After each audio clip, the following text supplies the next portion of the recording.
नमस्कार, स्वागत है आपका खबरों का पंचनामा में। मैं हूं आपके साथ वक्ता। हम लेकर आए हैं देश और दुनिया की 5 बड़ी खबरें, जिस पर चर्चा के लिए हमारे साथ स्टूडियो में मौजूद हैं कैपिटल टीवी के editor in chief doctor Manish Kumar ji. Doctor साहब, आपका बहुत बहुत स्वागत। धन्यवाद। सबसे पहले नजर डालते हैं आज की हेडलाइंस पर। कानपुर हिंसा साजिश में पीएफआई कनेक्शन का खुलासा, दस्तावेज और मोबाइल से खुला राज, मिले कई चौंकाने वाले सबूत। नुपुर शर्मा और नवीन जिंदल पर बीजेपी का बड़ा एक्शन, पैगंबर मोहम्मद के खिलाफ टिप्पणी के बाद बीजेपी ने पार्टी से किया निलंबित।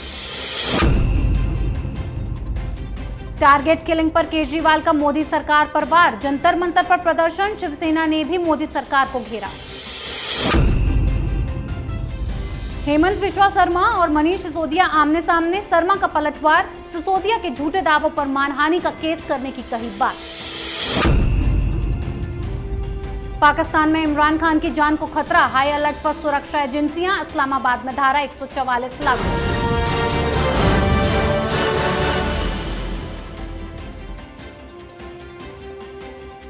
आज की सबसे पहली खबर कानपुर हिंसा पर हुए बड़े खुलासे की। हिंसा का मास्टरमाइंड हयात जफर हाशमी पकड़ में आ गया है, जिसके बाद कई खुलासे हो रहे हैं। हयात जफर हाशमी के पास से संदिग्ध दस्तावेज मिले हैं। जिन 4 संस्थाओं के दस्तावेज मिले हैं, उनका पीएफआई कनेक्शन भी सामने आया है। ये वो संस्थाएं हैं जिनको पीएफआई फंडिंग करता रहा है। साथ ही बरामद किए मोबाइल से कई अहम सबूत हाथ लग चुके हैं। साथ ही हिंसा के मास्टरमाइंड को आज 14 दिनों की न्यायिक हिरासत में भी भेज दिया गया है। डॉक्टर साहब, पीएफआई कनेक्शन होने के सबूत मिल गए हैं, 14 दिन की न्यायिक हिरासत, क्या कार्रवाई होगी? देखिए, कार्रवाई तो शुरू हो चुकी है।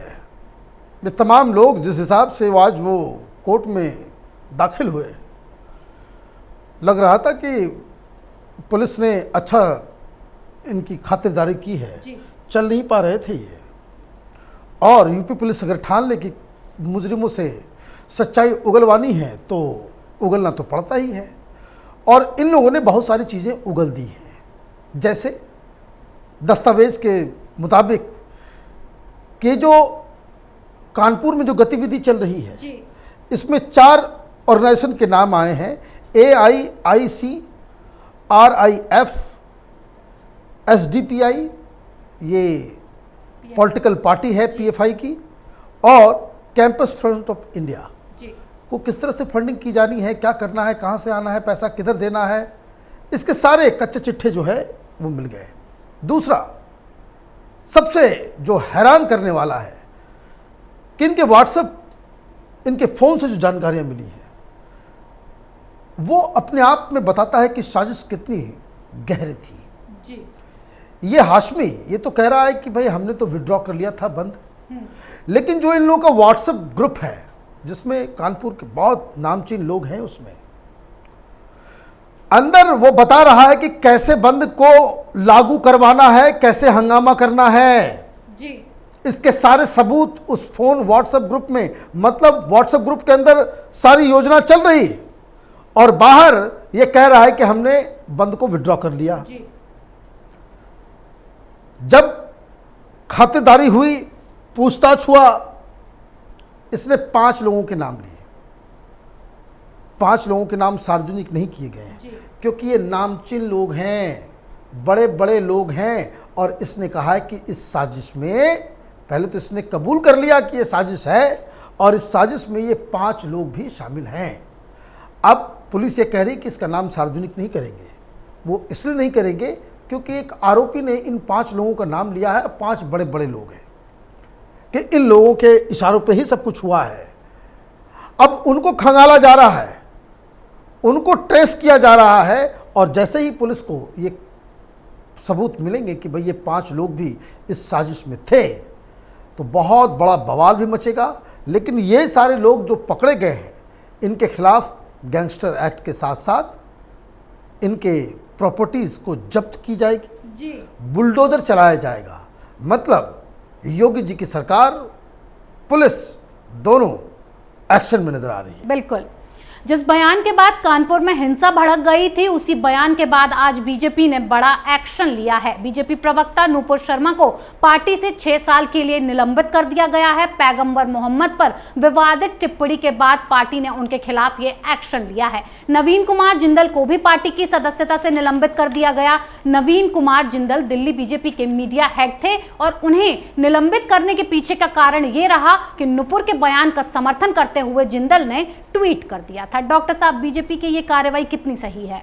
देखिए, फिर से एक्सट्रीमिस्ट जिहादी वो जीत गए जी। और संविधान को मानने वाले लोग, फ्रीडम ऑफ एक्सप्रेशन के चैंपियंस आज फिर हार गए। कारण नूपुर शर्मा ने जो बातें कही वो एक तो नहीं कहनी चाहिए थी, वो बात अलग है, वो डिबेट अलग है, लेकिन किस परिस्थिति में कहा गया जी। ये एसडीपीआई का एक्स लीडर बहस चल रहा है, शिवलिंग को वो फव्वारा कह रहा है। किसी हिंदू के दिल में कोई गुस्सा नहीं। हम लोगों को आदत लग गई है गालियां सुनने की, देवी देवताओं के अपमान को बर्दाश्त करने की, और यही जवाब में नूपुर शर्मा ने कह दिया। 2 बातें कही, नहीं कहनी चाहिए, वो बात अलग है, लेकिन जो बात कही गई और जो एक्शन लिया गया, जो प्रोपेगेंडा हुआ, जो बवाल मचा, वो क्या था? नूपुर शर्मा ने ऐसी कोई बात नहीं कही जो जाकिर नायक ने नहीं बताया जी। वीडियोस हैं। मौलवी मौलाना हिंदुस्तान के, बांग्लादेश के, पाकिस्तान के जितने भी अपने आप को इस्लामिक गुरु बताते हैं, उन सवालों के जवाब में कई सारे वीडियोस हैं अभी भी उपलब्ध, लेकिन उससे किसी की भावना आहत नहीं हुई। बीजेपी की एक महिला प्रवक्ता के मुंह से ये बातें निकल गई तो ये भावनाएं भड़क गई। कानपुर में जो हुआ वो एक साजिश का हिस्सा है। ये पीएफआई कौन है? अब जो एक्शन लिया गया वो एक्शन इसलिए लिया गया क्योंकि सरकार की भी अपनी जिम्मेदारियां होती हैं जी। पूरे वेस्ट एशिया में, सऊदी अरब में, बहरीन में, यूएई में वो बवाल मच गया कि भाई हिंदुस्तान में जो है मोहम्मद साहब की बेअदबी हुई है, इंडियन प्रोडक्ट्स को बैन करो। ये मामला बड़ा होता चला जा रहा था। जब ये मामला बड़ा होने लग गया तो सरकार को कुछ न कुछ तो एक्शन लेना पड़ेगा। एक व्यक्ति के बयान को लेकर के इसको उतना ज़्यादा भी खींचना ठीक नहीं है कि देश का नुकसान हो जाए। उस ख्याल को रखते हुए जी। इन दोनों लोगों को भारतीय जनता पार्टी ने पार्टी से बाहर किया है, क्योंकि वो मैसेज जा रहा था कि जो बीजेपी की सरकार है वो हिंदू फासिस्ट है, तो वहाँ मोहम्मद साहब के खिलाफ वहाँ पे ये हो रहा है, खुली छूट मिली हुई है, तरह तरह की चीज़ें।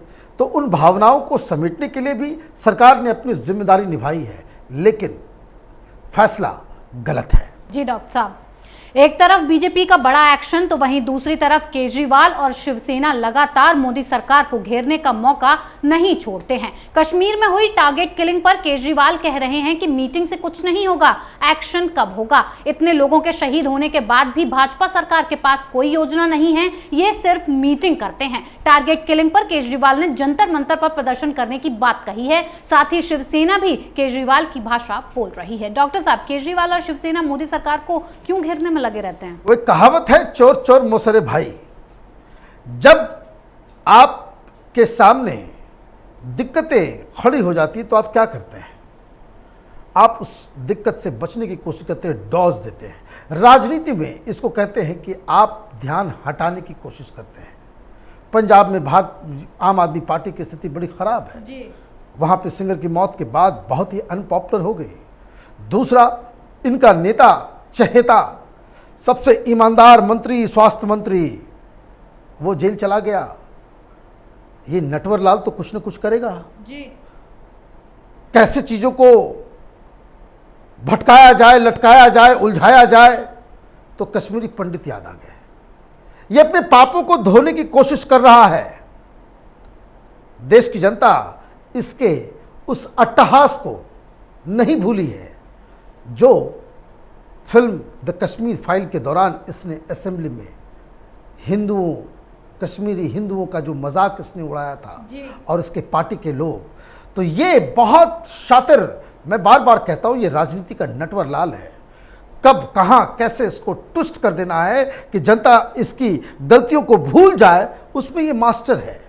अब शिवसेना के साथ दिक्कत ये है, ये ना घर की रही ना घाट की रही। जी। इनको तो लग रहा है कि पता नहीं क्या हो रहा है। अभी राज्यसभा में एक सीट फंस गया, दूसरा पता नहीं चल पा रहा है कि आगे जो बीएमसी के चुनाव होंगे उसमें कांग्रेस का क्या रुख होगा, एनसीपी के साथ जाना कितना ठीक होगा कितना गलत होगा। हनुमान चालीसा की वजह से अलग पार्टी फंस गई दलदल में, और कार्रवाइयाँ जो हो रही हैं सो हो ही रही हैं। तो कहते हैं कि भाई सारे लोग जो है एक साथ, दुश्मन जो है ना, सारे दुश्मन जो है वो दोस्त बन रहे हैं। इसलिए केजरीवाल कुछ कहता है तो शिवसेना समर्थन करती है, और शिवसेना कुछ कहती है तो केजरीवाल का समर्थन मिलता है। ये नहीं भूलते। शिव सैनिकों को ये पूछना चाहिए कि केजरीवाल के साथ शिवसेना कैसे खड़ी हो सकती है। जो शख्स नक्सलियों के साथ खड़ा हो, जो शख्स खालिस्तानियों के साथ खड़ा हो, जो शख्स टुकड़े टुकड़े गैंग के साथ खड़ा हो, शिवसेना उस खेमे में कैसे पहुंच गई। जी डॉक्टर साहब, जो केजरीवाल मोदी सरकार को घेर रहे हैं, उन्हीं के डिप्टी सीएम पर अब मानहानि का केस हो सकता है, क्योंकि सिसोदिया ने असम के मुख्यमंत्री हेमंत बिस्वा शर्मा पर भ्रष्टाचार का बड़ा आरोप लगाया है। आप पार्टी ने शर्मा पर पीपीई किट में सौदेबाजी करने का आरोप लगाया, जिस पर पलटवार करते हुए शर्मा ने सारे आरोपों से इनकार किया और सिसोदिया के ऊपर मानहानि का केस ठोकने की बात कही है। डॉक्टर साहब, आपने जो आरोप लगाए वो कितने सही हैं? भाई सच बोलने वाली पार्टी नहीं है ये आम आदमी पार्टी जी। इनका हेल्थ मिनिस्टर जेल चला गया घपलेबाजी में, तो कुछ ना कुछ तो करना पड़ेगा। और केजरीवाल शातिर आदमी है, वो जानता है कि भाई इसमें कुछ नहीं कर सकते। पहले तो इस तरह का कि ये भ्रष्टाचारी है वो भ्रष्टाचारी है, प्रेस कॉन्फ्रेंस खुद करता था। सारे लोगों ने क्रिमिनल डिफेमेशन केस डाल दिया केजरीवाल के ऊपर, चाहे वो जेटली साहब हो, कपिल सिब्बल हो, चिदम्बरम, बहुत सारी लंबी लिस्ट है। और जब ये कोर्ट में मसला पहुंचता था, ये चोरी चोरी चुपके चुपके उनके घर जाकर के गुलदस्ता देकर के पैर छू करके माफी मांग करके चला आता था। ऑल द केसेस, इस केजरीवाल ने कपिल सिब्बल से भी माफी मांगी, इसने अरुण जेटली से भी माफी मांगी, गडकरी साहब से माफी मांगी, लाइन लगी हुई है माफी की। तो वो लोग बोला कि भाई अगर फिर से क्रिमिनल केसेस हो जाएगा तो कोर्ट में अगर मैं गया तो जज साहब पूछेंगे भाई तुम तो हिस्ट्री सीटर हो, हर बार ये काम क्यों करते हो, तुमको बहुत बार छोड़ दिया गया है, माफ़ी मांगते हो फिर वही काम करने लगते हो, आदत तुम्हारी गई नहीं है। तो इस बार मनीष सिसोदिया को भेज दिया। अब देखिए, मनीष सिसोदिया चला तो गया मैदान में डंडा भांजने के लिए, लेकिन आधार क्या था? तो एक वेबसाइट है, वो अमेरिकन चलाता है उसको, ये दलाल है नक्सलियों का, ये लायर वायर।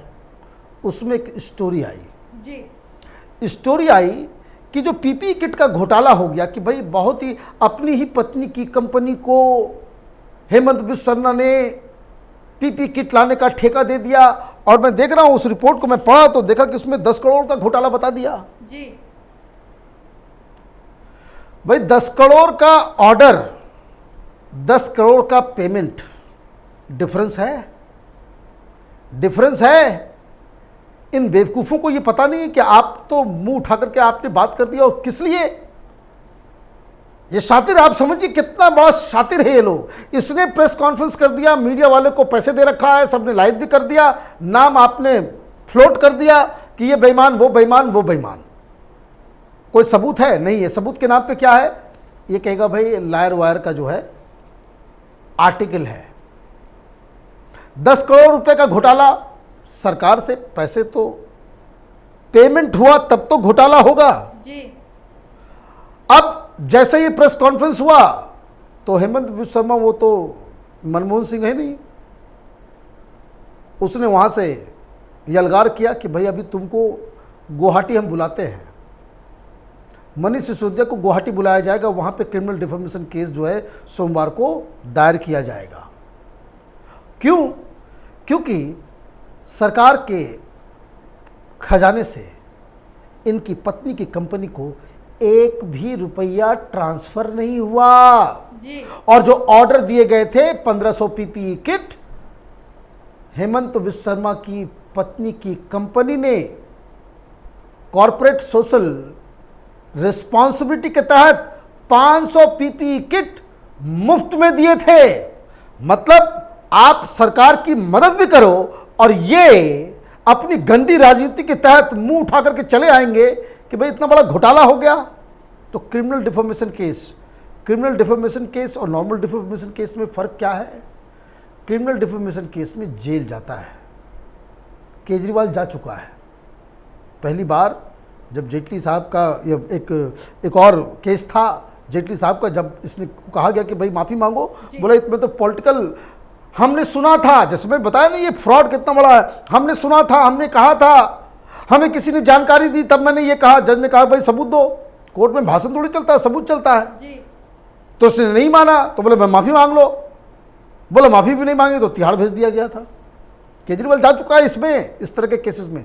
तो अब मनीष सिसोदिया का भी नंबर लग गया है। जी डॉक्टर साहब, आखिरी खबर में बात पाकिस्तान की कर लेते हैं। इमरान खान की हत्या की साजिश रची जाने की अफवाह उड़ी है। मामले में इस्लामाबाद के पुलिस विभाग ने शनिवार की रात बताया कि सुरक्षा एजेंसियों को शहर के बानीगाला इलाके के आसपास हाई अलर्ट पर रखा गया है। इस्लामाबाद में पहले से धारा 144 लागू है और भीड़ के इकट्ठा होने पर प्रतिबंध भी लगा दिया गया है। इस मामले में इस्लामाबाद पुलिस की तरफ से ट्वीट भी किया गया। आपको बता दें, इससे पहले खुद इमरान खान अपनी हत्या होने की आशंका कई बार जता चुके हैं। डॉक्टर साहब, इमरान खान को बार बार अपनी हत्या होने का डर क्यों सताता रहता है? अब देखिए, जैसे ये मैं बार बार कहता हूं कि ये इमरान खान पाकिस्तान का केजरीवाल है, ड्रामेबाज नंबर 1।